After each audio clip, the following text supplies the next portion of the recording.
El hombre que sobrevivió perdido en el mar contra todo pronóstico, estuvo perdido en el océano, sin comida, sin agua potable y sin saber si alguien lo buscaría.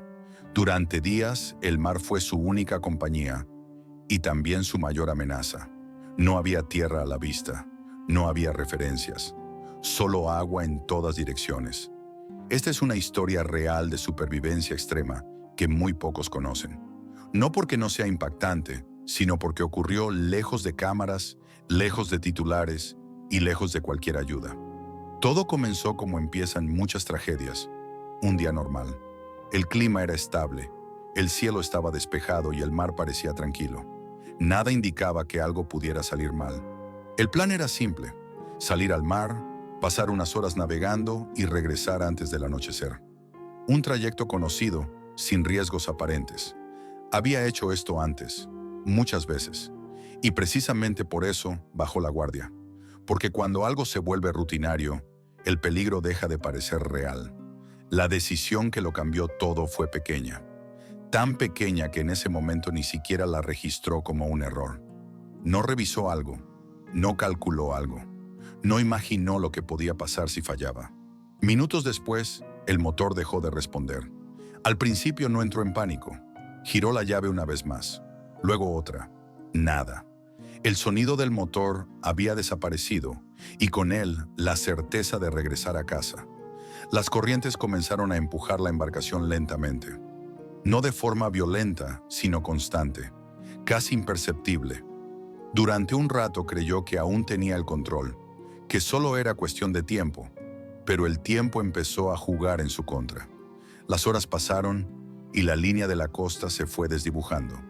Primero parecía lejana, luego apenas visible, hasta que, en algún momento, simplemente dejó de estar ahí. Fue entonces cuando entendió la magnitud de la situación. Estaba solo, en medio del océano, sin señal, sin medios para pedir ayuda. El mar, que antes parecía un paisaje tranquilo, ahora era una extensión infinita y hostil. Las primeras horas estuvieron dominadas por la negación. Pensaba que alguien aparecería, que un barco pasaría cerca, que bastaría con esperar. Cada punto en el horizonte parecía una esperanza, cada reflejo del sol sobre el agua, una posible vela. Pero siempre era lo mismo. Nada. La negación es cómoda porque permite retrasar el miedo. Pero cuando cae la noche, ya no hay dónde esconderse. El sol del día había sido implacable. Quemaba la piel, secaba la boca y agotaba el cuerpo. Pero la noche fue peor. La temperatura descendió de forma brusca. El viento parecía atravesarlo todo. La oscuridad era total. El sonido del mar se volvía más fuerte, más cercano, más amenazante. Cada movimiento de la embarcación se sentía exagerado. No podía dormir, no podía relajarse. La mente empezaba a llenarse de pensamientos que nunca había tenido que enfrentar. Con el amanecer llegó una falsa sensación de alivio. Había sobrevivido la primera noche, pero también llegó una realidad inquietante. El agua dulce se estaba acabando. Había subestimado cuánto tiempo podría durar. Había bebido más de lo que debía el primer día. Ahora, cada sorbo tenía que ser calculado. La sed no llegó de golpe. Se instaló poco a poco, como una presión constante en la garganta, como una distracción permanente. El hambre, aunque menos urgente al principio, comenzó a afectar su claridad mental.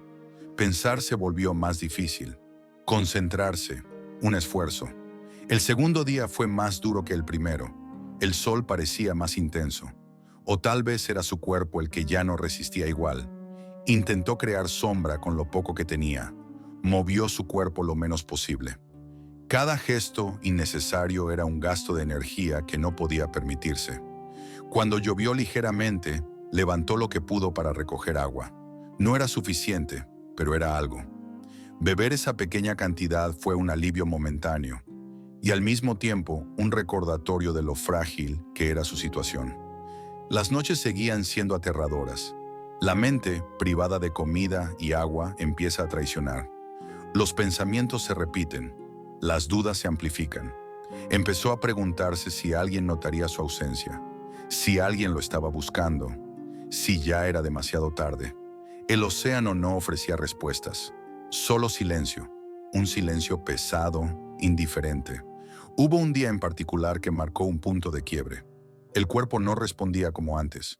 Los músculos dolían, la cabeza latía con fuerza. Pensó en rendirse. No de forma dramática, no como en las películas. Fue un pensamiento simple, casi lógico. ¿Y si ya no vale la pena seguir luchando? Ese pensamiento fue el más peligroso de todos. Miró a su alrededor. El océano parecía interminable. El horizonte siempre igual. No había señales, no había cambios. En ese momento entendió algo fundamental. Si pensaba en el rescate, se desesperaría. Si pensaba en el futuro, se rompería mentalmente. Así que tomó la decisión más importante de toda la experiencia.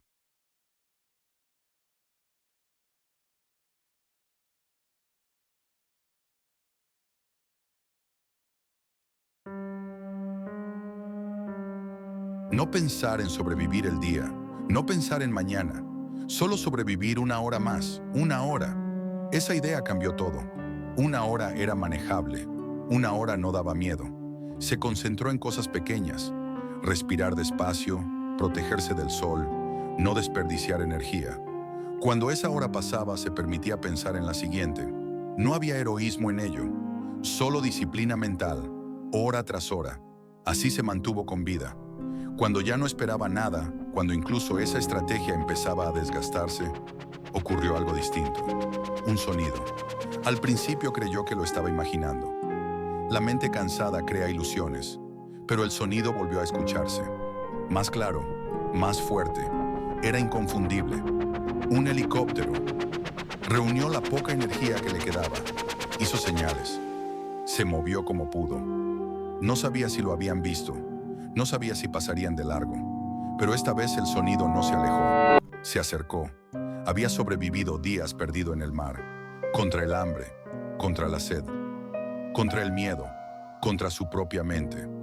Cuando fue rescatado, los expertos coincidieron en algo. No fue suerte, no fue casualidad, fue resistencia mental. Su capacidad para dividir el sufrimiento, para no dejar que la desesperación lo dominara, fue lo que marcó la diferencia. Esta historia real nos deja una lección poderosa. En situaciones extremas, no sobrevive el más fuerte físicamente. Sobrevive quien logra no rendirse mentalmente. Quien aprende a resistir un poco más. Quien entiende que, a veces, vivir no es cuestión de fuerza, sino de decidir aguantar una hora más.